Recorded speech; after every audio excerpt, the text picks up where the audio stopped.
Well, for those of you that are just joining us, Phil and I had a little lead up to this opportunity to share. And I wasn't recording it at first because in the past I recorded a bunch of stuff that we weren't necessarily going to want to listen to. Today is Phil's turn, and we were focusing in on Cindy specifically and her gift. And so today, Phil is going to have an opportunity to, we'll go wherever this flow takes us. But he was beginning to talk about some of his experiences, and those are always the ones that are beneficial. It's not just, what I'm here to share. It needs to serve everybody. So, Phil, let's go back and explain a little bit about, because based on the feedback I've gotten from other people's perspectives, it's kind of the door that opens up the path for them too. So today is your day, buddy. I love it. And so I guess maybe a little bit of the backstory, as you know, I kind of had this addiction background, kind of came out of rehab 3 years ago and just really started, I guess, what you would call a spiritual awakening.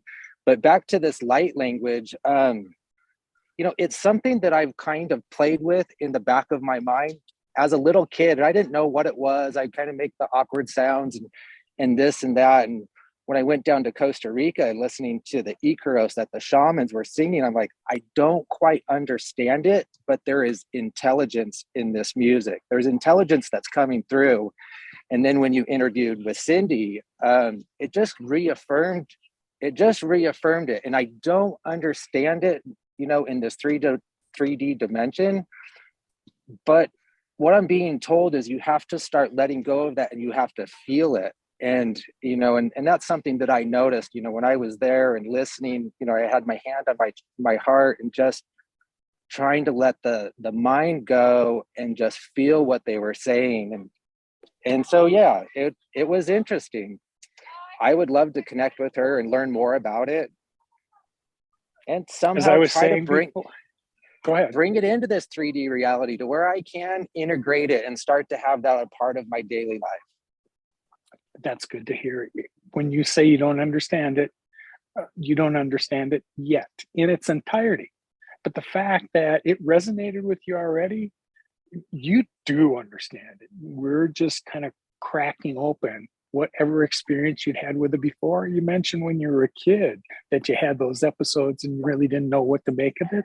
Well, here's the time that it's supposed to come back, not just serve you, but to serve the people around you, just like Cindy. That's why we're drawn to her, because she's helping us understand and open up those faculties that they've been latent in us for a long time. It was just a matter of time before it cracked open, and now it's at your disposal too. Cindy will tell you herself, she's not supposed to be the only one. And her awakening still blows me away when I asked her how long she's been doing this. Because you would think that somebody that has that kind of gift and the way that it flows out of her just effortlessly, that she's been doing this for at least a decade, right? Cindy began in 2019 too. And you can see how far her gift must have matured since then.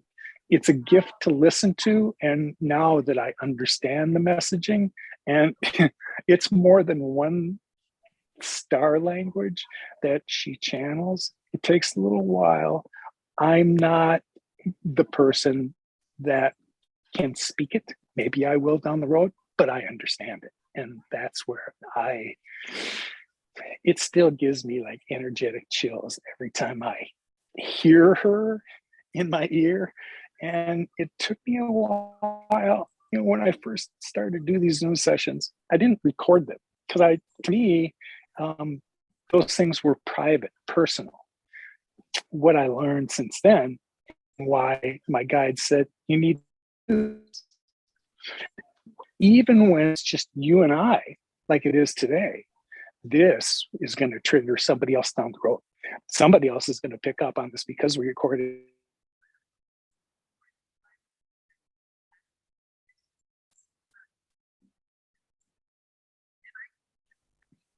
So your turn again.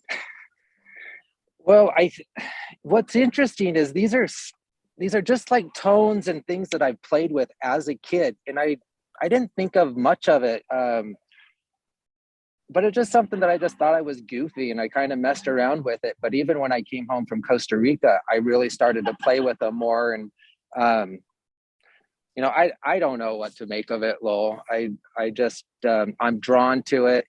What's interesting is as I kind of went on to my spiritual awakening, I found Danny Henderson and I was listening to her. And then you came on, and really that interview completely changed my life. It, what I found so interesting, how bizarre your story was. Like, I just knew it was authentic and real from, like, I didn't question it whatsoever. I'm like, I need to connect with this guy. Like, this guy is going to kind of help me on my path. And then I stumbled across the one that you did with Cindy and Zan. That, was that a Yeah. ceremony or what that was? And when I listened to that light language, by I was moved by that whole process that you guys went through. No, I didn't understand it all, but it hit me at an emotional level. I'm just like, wow, I was like so grateful I stumbled across it. I think that I get to see most of your information. With my hectic style, I'm not totally up to date. You have so much new stuff, but your website, I share it with people that are trying to wake up. I'm like, his website is the best information I've read. The Lightworkers Handbook, trying to understand it all. And, I'm to the point where I realize I don't have to understand it all. I just have to be here. I've got to be on my path. I've got to, I will understand what I'm allowed to understand. And things I didn't understand 2 years ago, I understand today. But I don't have to Well, understand it all. I'm going to elaborate on a couple of things. And then I'd like you to go back because I'd like to hear more about what drew you to Costa Rica in the first place, because something, sent you there. But I'll say this, we're finding tribe. When you come across that, my stuff with Danny, and then it led you to Cindy, and those things were meant for you to hear. They were just tracks that were laid down waiting for somebody to cross them. And like I said before, it's not my gift to speak the way that Cindy does and interpret the things that she sees. Because within the tribe, we have Cindy. Remember, I've said before, we all have individual, unique gifts that we contribute, not like anybody else's. So when we find those people in the tribe, when we find the Dave Wallaces and the gifts he's got, and the other people that have come across our path, we make our contributions to that. And when those people step forward and they do their natural gifts, it's the easiest thing that they've ever done. And look what it contributes to the rest of us. We weren't meant to necessarily understand it, but we all benefit from it. But I marvel when Cindy does what she does because I can't do that, but I understand it. So tell me because people are, when you mentioned Costa Rica, I'm sure it triggered a lot of other people too. What caused you to go there? And then elaborate a little bit more about what you found when you came across these shamans. I'm very familiar with Icaros, so tell me about your experience. So my sister has kind of put together spiritual retreats, working with ayahuasca. She took me down to Peru 5 years ago. And unfortunately, at that time, I was still just completely disconnected. I had stopped drinking. I basically was a dry drunk. And I went down there looking for something outside of me to fix me and to save me. And it was, not to put down that experience, it was poorly orchestrated. There wasn't any integration, not a lot of information. And I came home extremely confused. And I'm like, well, that didn't work. And I found myself back into addiction, which, it kind of led me to the cliff. I had lost a little sister to addiction, and I really struggled with that. She told me that she was going to be putting together another retreat. At this point, I'm 3 years sober. I'm on a spiritual path. I've got a lot of information behind me. And I said, yes, this is the time to go make what happened right. I know something that happened when I was in Peru. It started something. I just wasn't ready for it. But going into Costa Rica, we were working with ayahuasca, and on my second ceremony, I could feel the intellect of the Icaros, and I was there, and I felt like I was getting a off-planet download, and I was thinking, how lucky am I to get invited to this download? And I think that's the first time that I really understood that I was getting a download. I knew I didn't understand it all, but I knew something was going on with me at a cellular level, a DNA level. Some type of intelligence was saying, hey, Phil, we are looking after you. We've got you. And it was nice, the way that my sister put on the retreat. There was integration before the ceremonies, there was integration after the ceremonies. There was actually literally one-on-one time to speak with Poncho and Lydia, which it was actually two shamans that we were working with. And just to be able to have that one-on-one, and I'm like, I feel like there's this intellect that's coming through the music. Can you kind of describe that more? And for me, it was just the most amazing experience. And what was interesting was I noticed like half of the group had kind of woken up to this higher level or a higher vibration. And I watched the other half of group basically kind of lay there and still struggle. And I realized that was me, and I wasn't ready for it. But I found this path, and I felt like I was ready for the information. I came home, and then I found the interview with you and Cindy. And yeah, I guess I have more questions, and I get so eager to want to understand it all. And I just realize I've got to relax, and just, the information will come, the understanding will come. Um, and, here I am. What's interesting for me, Lowell, is I'm aware that Earth is ascending. I'm aware of the planetary shift, and I find myself just caught in my 3D reality. And it's like part of me feels like I'm ascending and progressing, and other parts of me, I'm just still attached to this 3D reality. I still have aspects of my life I'm not willing to let go, or I haven't let go of. And I came home from Costa Rica with a lot on my plate, and I knew I have a lot of really big decisions to make. You're talking about evolution, your evolution. And there was a place where all the things that you went through was going to trigger you into something else. The the idea that we were reaching out to Mother Ayahuasca to just, it wasn't so much, in my opinion, because I'd been there myself, that I was reaching outside myself. It had been explained to me that when you connect with her spirit at that level, that she also comes to the rescue to reveal things that need to be cleared. I was in a room, there were 15 people in the session that I was in. And you could tell most of them were there and had come with some type of malady that they needed to deal with, some past trauma that they wanted to clear. So they had their intentions set. I didn't go into it with that. My intent was, spiritual, and rising. That if there was a way to get in touch,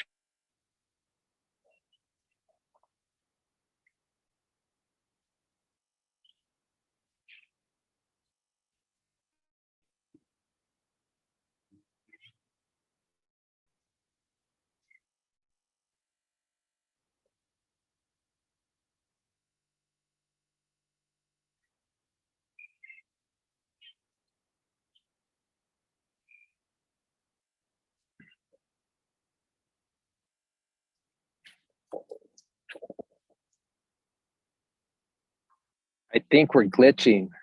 It could be me. I can't hear you.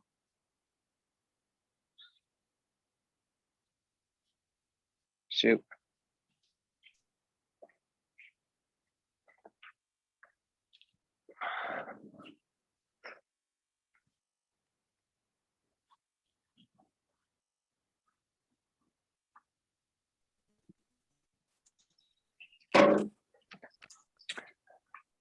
That was I can my hear you now. dropout. Yeah, I can hear you now. Yeah, I could tell. I had a technical dropout here, so the internet went down and then popped right back up. So we got back where we began. Sorry about that. No, we're good. Yeah, things come to us when they're supposed to come to us.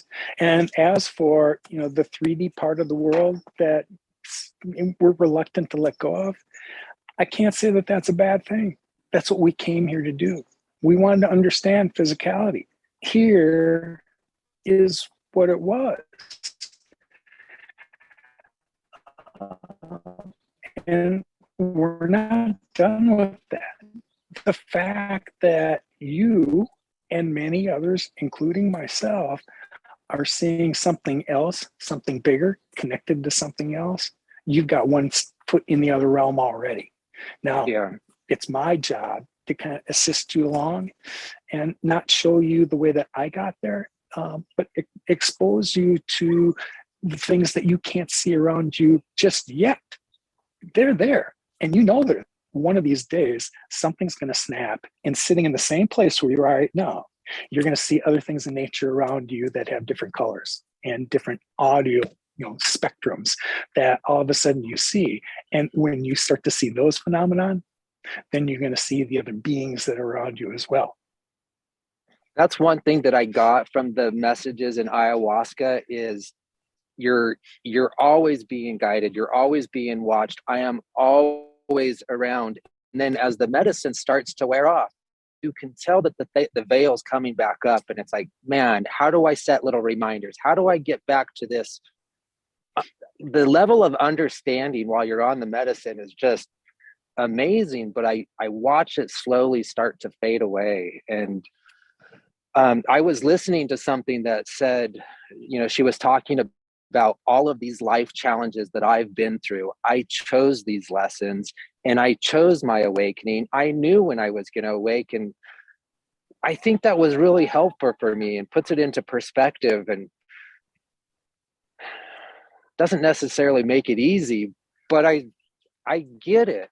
I'm in a position where I can't change my past, but I definitely have relationships with my kids that I wouldn't have been able to have today had I not gone through what I have. And to be able to be accountable for what I've done, to be accountable of where I'm at, and talking with my 17-year-old daughter about ascension and Palladians and Telos and all these fun stories, and to really engage and connect with my teenagers. It's been such a blessing. And I know a lot of the hardships I've been through play a big part of the way I show up today.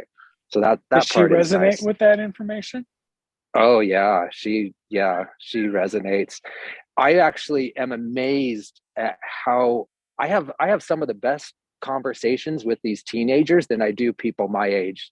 I have a few people that I have these conversations with, but there's a lot of kids waking up. I was at a dinner party, and one of the teenage boys was glued to his phone, and I'm thinking TikTok or Instagram or whatever they're doing. And I said, "Hey, what are you diving into?"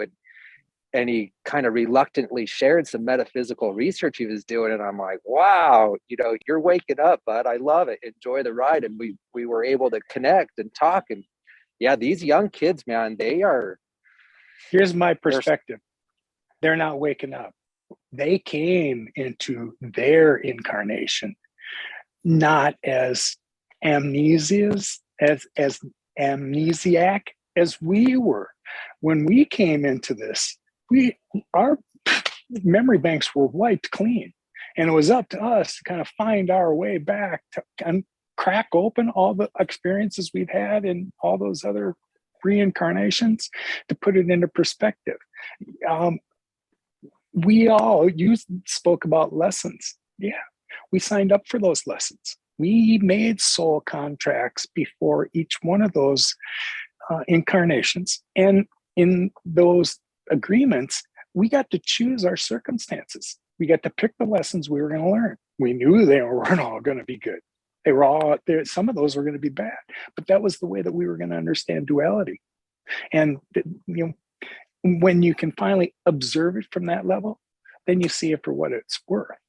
But when you chose those soul contracts, and I suggested that you chose your scenario and your circumstances, you chose your parents, and you chose all your friends that were going to come along at the right time, cross your path, trigger you with whatever you asked them to trigger with.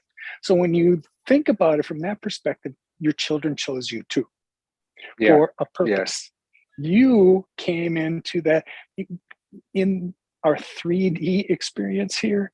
We were just the physical manifestations that helped bring their biosuit into reality. But that had nothing to do with the soul that occupies that suit. They chose, there again, just like you did, they chose the circumstances by which you were going to come in here, and you were going to help them serve a purpose. That's hard for us to understand when we've been conditioned by the way that we were supposed to grow up, raise our kids. We learned that from people who didn't know any better than we did, but now we do. And see how quickly things are happening because things are evolving at such a rapid rate. It's happening that way because Spirit's trying to kind of hit you over the ethereal head to get your attention, because there's a short amount of time before all this is going to play itself out. And those people, this is just to get your vibration right. And you know all the steps that it takes to get there. It's time for us to kind of, all that's going to come together quickly. And I'd love to hear when you talk about younger people, because that's been my experience too. My son and I have had these conversations. Tell us, and Alex and I are very close.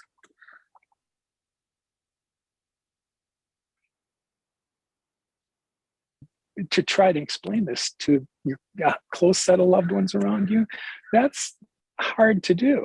So I found a way to have that conversation. And at the end, he said, Dad, I'm not done enjoying this world.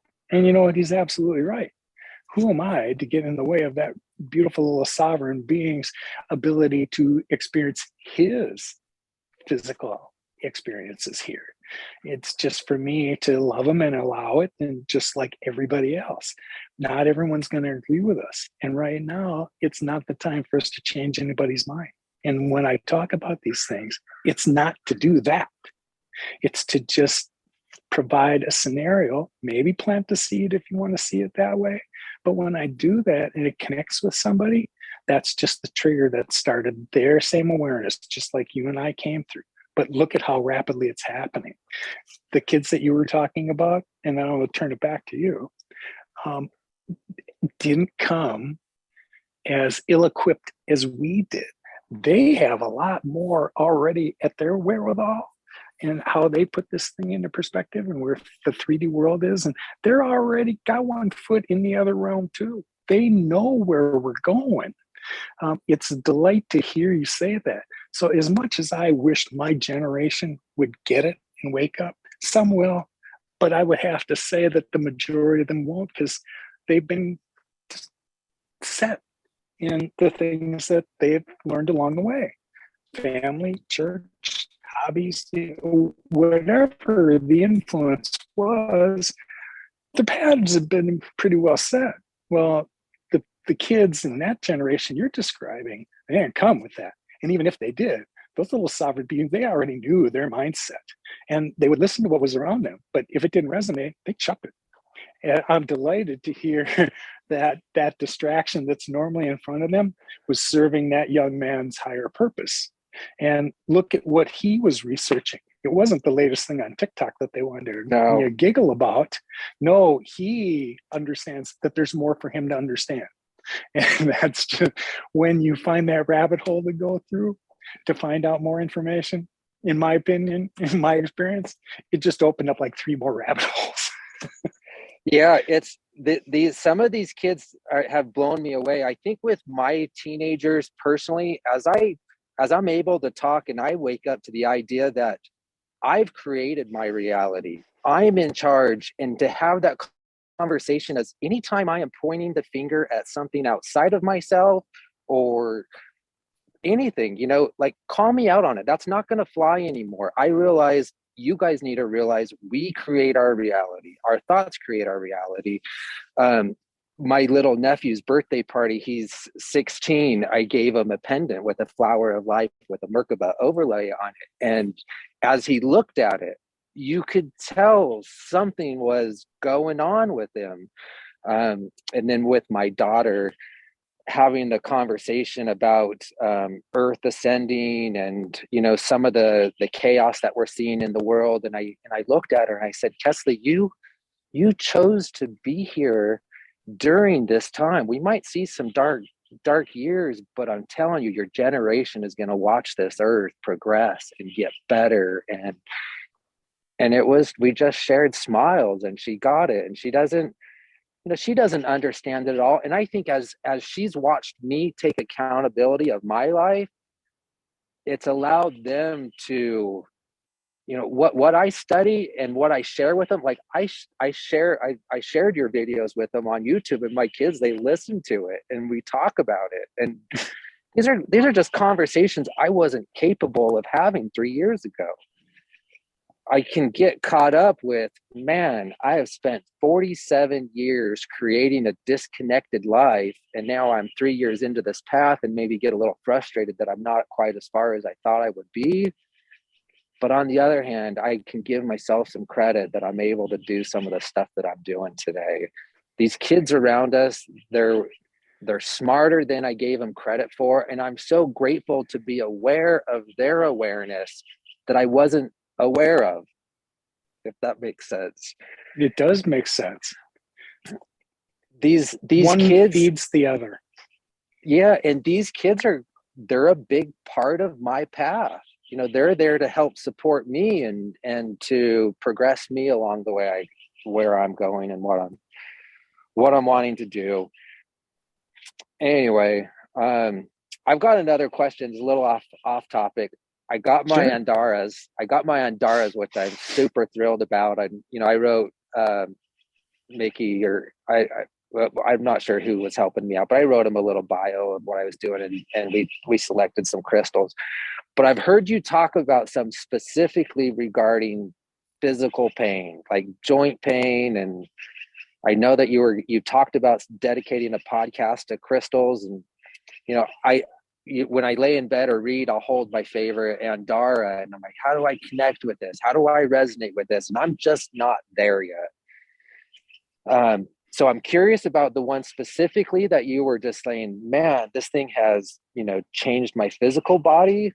The other thing is I mean, you obviously don't know me that well, but I've lost like crazy weight to where I'm like, should I be going to a doctor? When I go hiking up this mountain, I can go twice as far as I used to and still feel energetically ready to go. Like physically, I feel amazing. This lighter weight, my knees are saying thank you. My back is saying thank you. But I do have some issues in my body that just won't let go. My shoulder, and there's a few things. So I'm curious about, you brought that up a few times. I'm like, which one is that specifically? And I think that's the next one I'll purchase. The other thing is, like, it's amazing how crystals show up in my life. I haven't purchased any crystals along my path, but I've got a huge handful, and the Andaras are the first purchase that I've made. But I think this one with a joint pain, I'm willing to do something about that.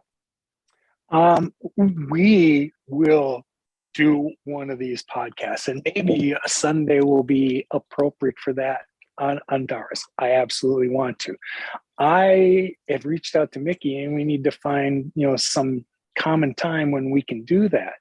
But it only makes sense that you bring in, the guy in my opinion, after all my research, who is the leading expert on them on the planet right now, to give his feedback on what he's known about them for way over 25 years, when he accidentally came across Andaras. The way Mickey came across them is he had some expertise in distribution, shall we say. Mickey's yeah, I gotcha. For that was interesting. And it was his girlfriend who was a healer and had done a lot of that kind of work.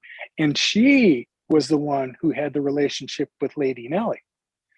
Well, over time, um, when Nellie found this cache of crystal on her property, and it came to her that her task was to seed these all over the planet and reform that whole grid that they create.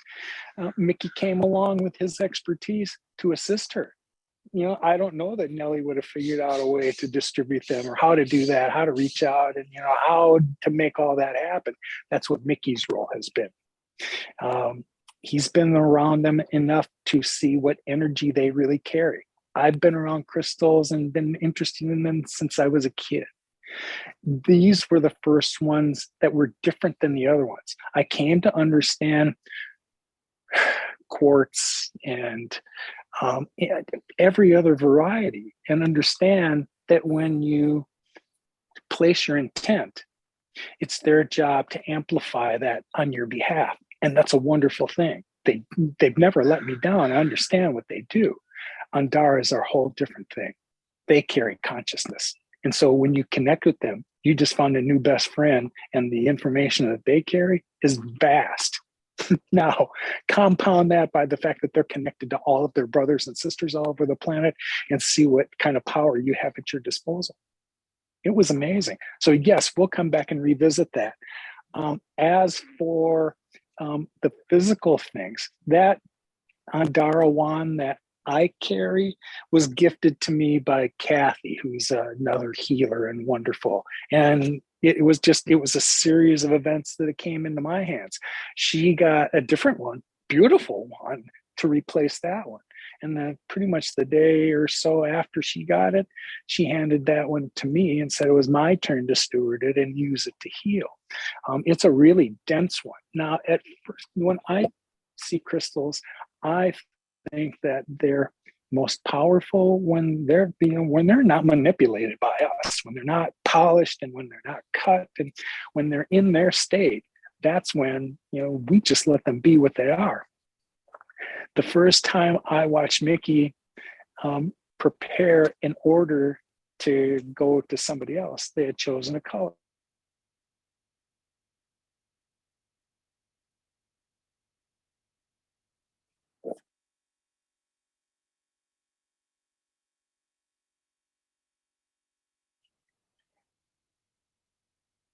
And it sent a pain through me.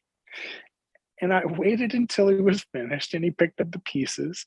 And I said, Mickey, it just kills me to see you do that. And he said, well, I'm going to tell you what Nellie told me about Andaras. They like to be more. That certainly made sense to me then. When they're in smaller form, more people can hold that as opposed to one big piece.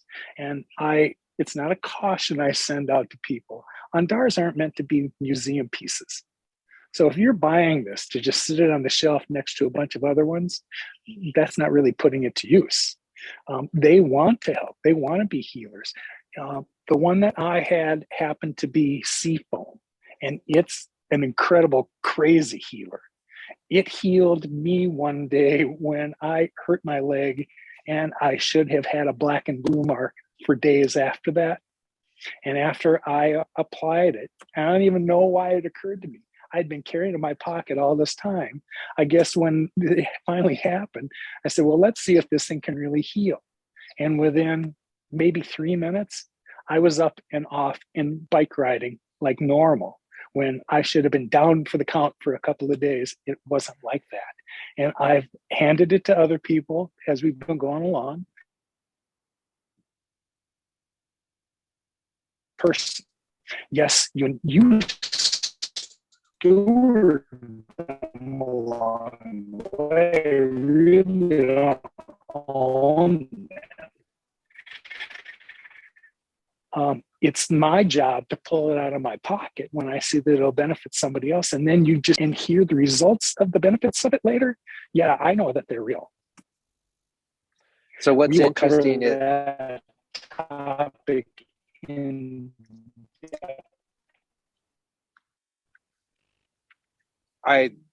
we have some interesting connection. What was interesting is I was really drawn to the blue, but Mickey helped he selected the Seafoam as my primary, and that's the one that I hold when I'm reading or doing whatever. But I understand. Yeah, we can do. I would love to be a part of the Crystal podcast.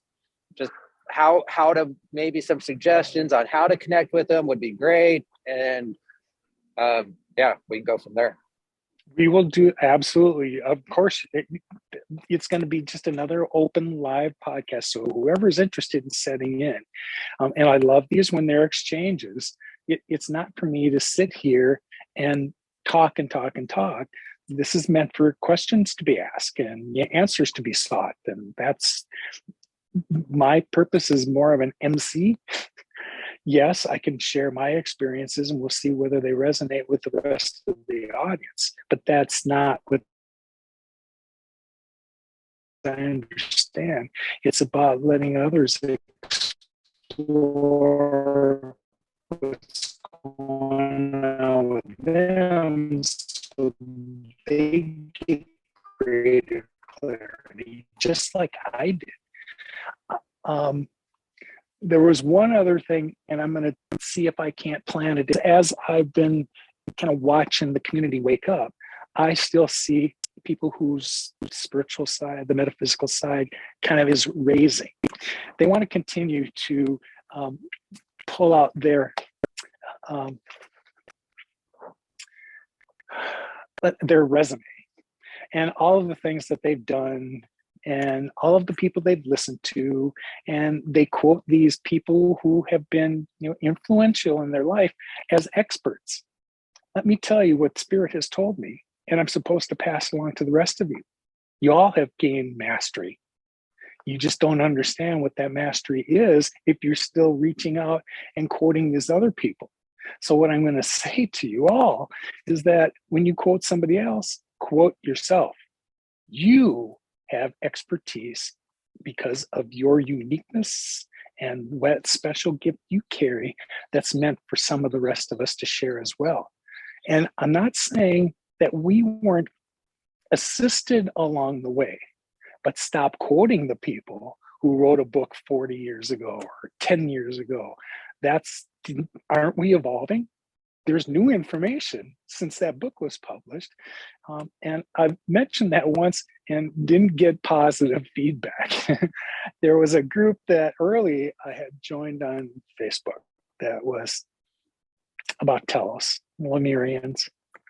And I kept seeing them reproduce Aurelia Jones. And it wasn't that her information wasn't prudent and wonderful and opened the eyes to people about what Telos was about. But her last book was published in 2004. Guys, you are evolving. Don't you think that instead of quoting pages out of her book from 20 years ago, that maybe we should talk about the things that you've learned and share them instead of pointing back to an expert that you keep talking about that's not even here on the planet anymore?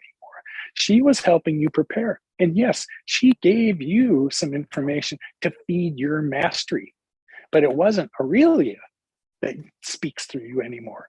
You, my friend, are a powerful little source, and you carry expertise of your own, and that's what you're meant to share. Find that and put your name under it as you're quoting somebody on the top instead of somebody else outside yourself. Now is the time for you to show off the things that you know, because look at what's going on around us. Your expertise is being called forward for a reason. You can still see there's a lot of people around us. And when you get caught up in all the white noise, you made some comments before about your trip to Costa Rica and you didn't get it and then came back here. And it's like, oh God, the same kind of thing. Well, we get entrenched into all this white noise. It's the same experience I have when I go to Shasta and find those quiet spots. And I never want to leave that. And when I do have to go back home, you're just in traffic and all the rest of the stuff that's around you that's distracting you from the things that you went out to nature to find. We hunger for that all the time because we're not getting in this environment when the next thing just placed in front of it to distract us in some way. You're all So I love that. masters. I love that, Lowell. I do. I do need to believe in myself more. And but like you've mentioned, you know, you're a touchstone, and a lot of these people that you interact with are touchstones that have allowed me to become more aware of things within me. um, I got, you know, at the beginning, it was like I was just so desperate. I was searching for this, I'm searching for that. I got on your, you know, we did the Sunday school for a few weeks. Um, and I was just searching and searching. And I found recently I'm not drawn to as many people. In fact, there's a lot of people that I was drawn to in the beginning that I just no longer resonate with. But I do have a handful that I want to stay connected with, and I think is good, valuable information. But seeing the power within myself, it's huge. See how your discernment is dialing in, that there are people around us who we love. I'm not saying that there's not a relationship and something, because we're all connected, whether they get it or not. It's when we look at it through that lens, then we understand that there are some of those that our attention is our most valuable commodity. Not money, not time, it's your attention. And why do you think all these marketing companies are fighting for it? Yeah, it's time for us to understand who we are and share that, because, well, you have a gift that is blossoming and unfolding. And over time, when you begin to share that, I, sometimes you won't understand the profound things that are coming out of you.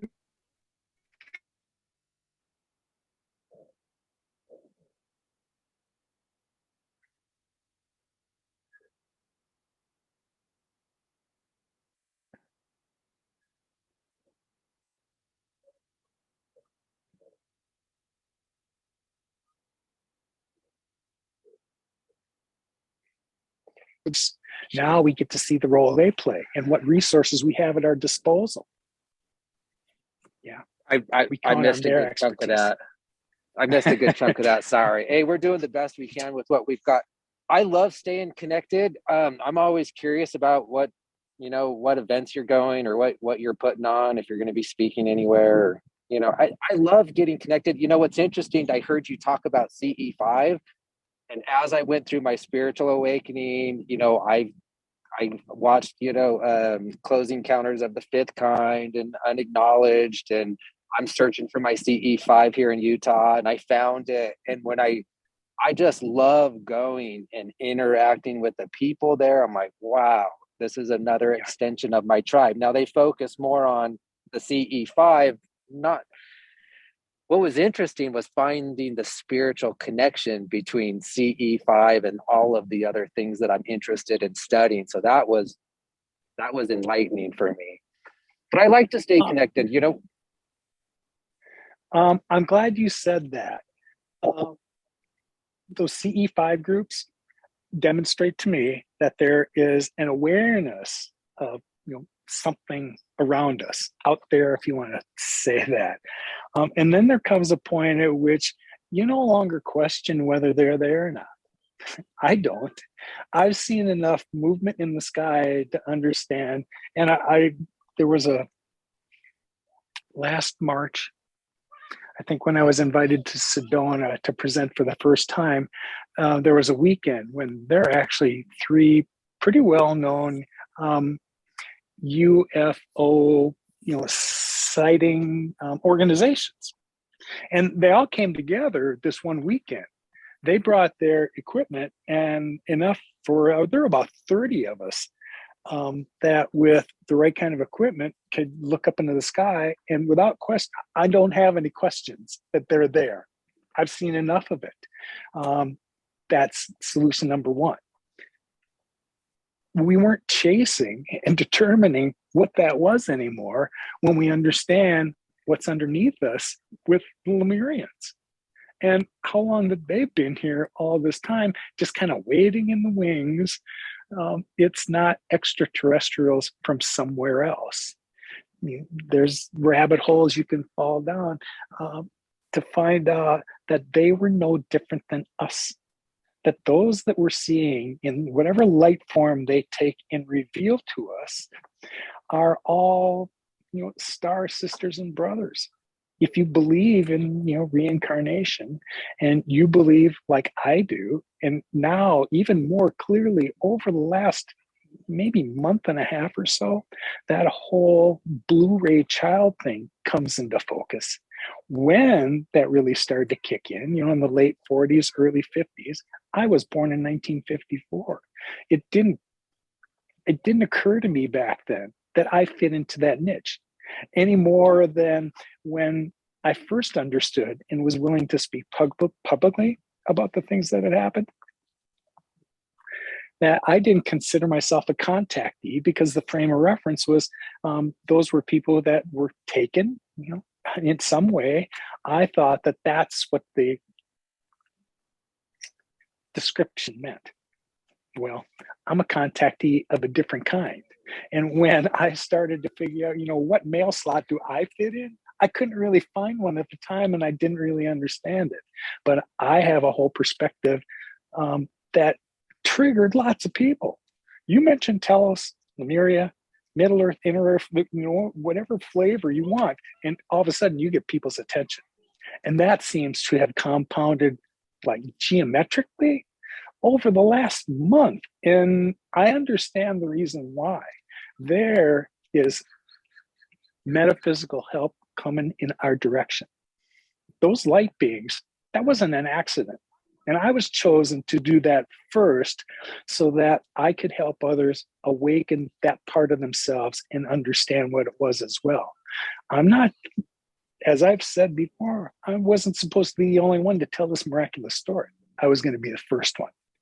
And then help you as that touchstone you talked about before, where this happened to me, Lowell. Can you give me some perspective on what happened to you? Yes, that's what we're here to do. And I am eager for the day that I get to witness the first person that gets to have that same light being interaction, because that's going to happen soon for others. I had been taking, kind of couples up on the mountain when they'd heard about my story. And interestingly enough, they were always young people, early 20s, maybe mid 20s. Those are the ones that were responding and wanted me to go show them these energetic places. When Rob wanted to try some different work, he had a different idea of taking groups up to that spot. Yeah, you take 40 or 50 people. That doesn't resonate with me. First of all, it's all a vibratory experience.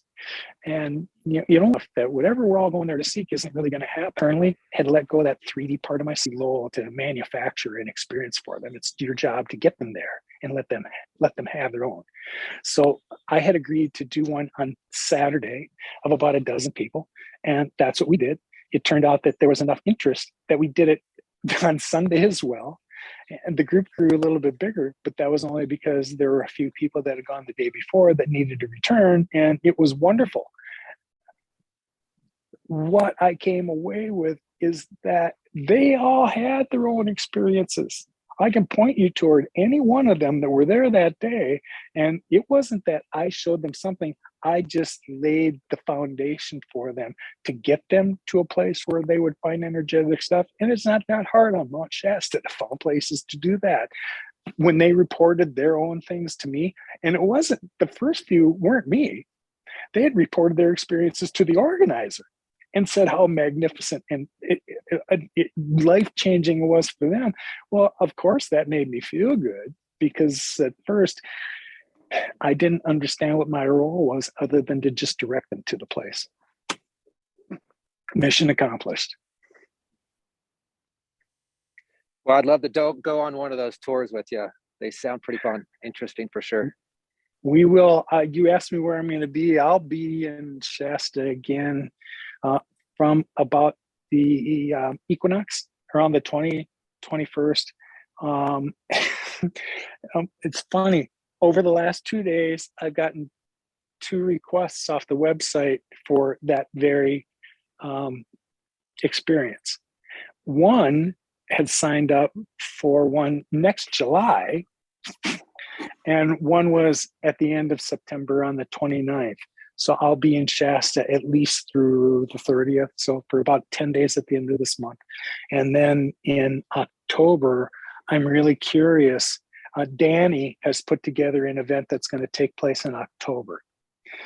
The one in Florida?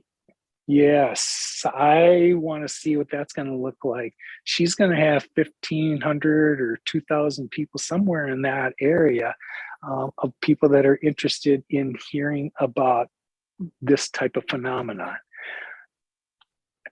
I've heard from people that are interested in hearing from me, because it's not just about, I'm not taking anything away from anybody else's experiences and their perspectives. But something's resonating with a lot of people. I went back to Danny's site, and I do every now and then just to take a look at where those first couple of interviews that I did with her, and pay attention and respond to some of the comments that are on there. The last time I had looked, there were just short of 80,000 views. And when I looked the day before yesterday, that's 85,000. And I don't point that out as, oh my God, look at how popular that was. It's not about that. To me, there are more people interested and have been triggered by the phrase inner earth, and that's how they found those things. It's going to continue to grow. It blows me away by those numbers. And then when I see the experience I've had, there was one I did about a month ago with one guy I met while I was in Shasta. He had signed up for one of those workshops. Aaron and his friend Tyler do a podcast, and the last night we were all sitting around the table, and there were about a dozen of us that we had gotten to know, and Aaron and I had made eye contact. Just before that, one of the other girls, Elisa, who has her own podcast, had been asking me across the table if I'd be willing to, sit down and do a podcast with her. Well, as soon as I said yes to that, I looked at Aaron and I said, we're going to do yours too. That one was, I think it was produced, it might have been out there for 14 days now, 13, 14. And that's had 14,000 views, and it's growing. And again, I don't say that because I'm looking for hits or views or any of that. That's just what it seems to have manifested in, because people are interested in the topic. Yeah, it's huge. It's huge. I love it. I love the work that you're doing. I wish I saw it as work. Yeah. Attached to it. I'll connect with you and let you know.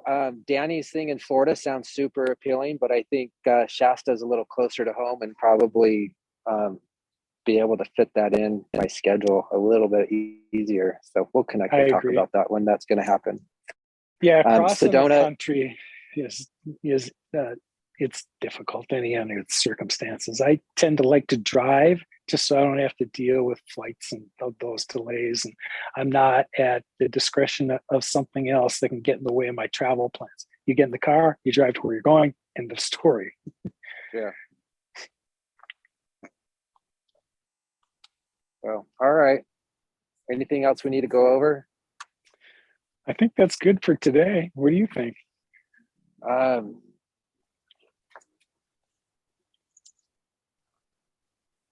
was thinking about practicing or showing you some of those light language that I'd mess around with as a kid before we leave. Can you? I'd have to muster up some courage. Yeah, I'll see what I come up with.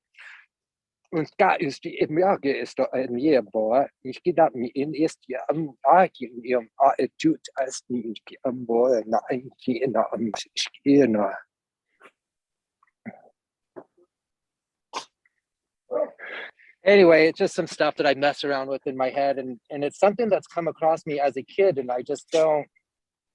I think when I listen to the shamans and Cindy, I'm just like, wow, there's something here. I want to dive into more of that. Um, I don't know. Maybe it's just people are trying to get us to remember. I'm new to this idea that we've lived here before, but I definitely resonate with that. I talked with my brother-in-law about, so how does that affect my now? How does me knowing that I've lived several lives before now, how does that affect my now? How does that affect my 3D reality today? And I'm kind of at a loss. I haven't been able to connect with past lives. I believe that I have. I believe that I've chosen the people that are in and around my family, the people that I interact with, different challenges or situations that I laid out before I got here that are going to happen or going to assist me with my awakening. And I just wanted to get your take on that. How does awareness of living past lives affect our now? It it helps me, and I can only talk about from that perspective because we're sovereign beings with free will, and that doesn't mean that you're going to follow my path. But there are things that are common, and we're going to recognize people from a heart space that we knew them before. That's why we resonate the way we do. You and I knew each other long before this. That's what makes me curious about understanding what we did before, and what agreement we made to cross each other's path, and what gifts we were going to exchange, what trigger you were going to pull, what key you were going to open for me. Whatever that happened to be, you had agreed to do that on my behalf. This podcast will be beneficial for you when you get to go back and listen to that light language that you just uttered. And from my perspective, it flowed out of you effortlessly. Now, you may be still trying to comprehend what that was, but that time is near. Because if it came out of you like that way, look at how profound that was. You didn't really have to kick into gear. And it wasn't like in our 3D minds, okay, I want to think of what I'm going to say, and I need to edit it in my head before it comes out, because that's what we do. Yours just came out and flowed. So when you get a chance to go back and listen to this, and you may have to do it a few times, you'll start to recognize what that was. Until we become an observer of ourselves and our behavior, it's really hard for us to understand anything that's going on, much less understand where that seems to be evolving. Here's your opportunity now that it's down and recorded for you to go back and take a look at it. Because I'm pretty sure that you hadn't done that for yourself in the past. It wasn't like I was going to take my iPhone, I'm going to record this into a voice memo, and I'm going to go back and listen to it until I get it. Here was your opportunity to do that. Well, I appreciate it. Thank you, Will. I appreciate you. So go enjoy the rest of your day with your family. And I may have to edit this a little bit if there was a dropout in the middle, but they'll be up later today. The podcast parts are easy because they're just voice, and I'll put the video up on YouTube. So it looks like we're freezing up again. Love you, pal. See you soon, okay?